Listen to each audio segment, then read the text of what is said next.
Nikki Haley at the center of a firestorm, as Republican rivals sought to slow her rise Wednesday night during a heated final debate of the year. Her donors, these Wall Street liberal donors, they make money in China. They are not going to let her be tough on China, and she will cave to the donors. She will not stand up for you. He's mad because those Wall Street donors used to support him, and now they support me.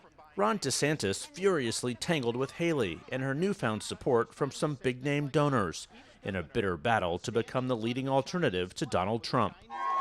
The former president continues to dominate the campaign despite thumbing his nose at another debate. You can't defeat Democrat chaos with Republican chaos, and that's what Donald Trump gives us. 40 days before the first votes of the 2024 race are cast in the Iowa caucuses, the sparring among the contenders on stage in Alabama reached a new level of urgency and incivility, particularly between Chris Christie and Vivek Ramaswamy. This is the fourth debate that you would be voted in the first 20 minutes as the most obnoxious blowhard in America. So shut up for a little while. Chris, your version of foreign policy experience was closing a bridge from New Jersey to New York. Yeah. So do everybody a favor, just walk yourself off that stage, enjoy a nice meal, and get the hell out of this race.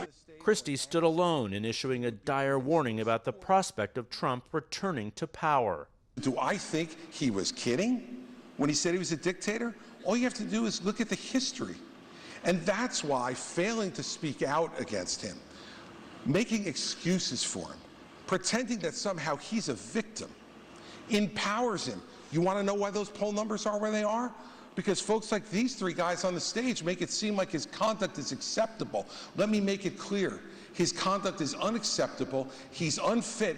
It was the fiery exchanges between DeSantis and Haley that may have resonated the loudest, like when he amplified his conservative Florida record and his law banning gender-affirming treatments for minors. I am sick of Republicans who are not willing to stand up and fight back against what the left is doing to this country. And you have other candidates up here like Nikki Haley. She caves anytime the left comes after her, anytime the media comes after her. I actually said his Don't Say Gay bill didn't go far enough because it only talked about gender until the 3rd grade. And I said it shouldn't be done at all, that's for parents to talk about, it shouldn't be talked about with schools. For much of the debate, Haley receded into the background, standing silent as her rivals piled on, and her long-running feud with Ramaswamy bubbled over again. I don't have a woman problem. You have a corruption problem. And I think that's what people need to know. Nikki is corrupt. It's not worth my time to respond to him. It was also a night of revealing alliances, with Christie coming to Haley's defense and firing back at Ramaswamy. I've known her for 12 years, which is longer than he's even started to vote in a Republican primary. And while we disagree about some issues and we disagree about who should be president of the United States, what we don't disagree on is this is a smart, accomplished woman, and you should stop insulting her.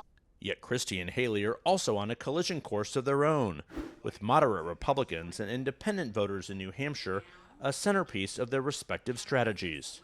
But the first stop in the Republican contest comes in Iowa, where DeSantis is staking his claim on slowing Trump's march to the nomination by whittling away his support to emerge as the leading alternative. It is not a job for somebody that's pushing 80. We need somebody that's younger. We need somebody that's going to be able to go in there and clean house on day one and do it for 2 terms.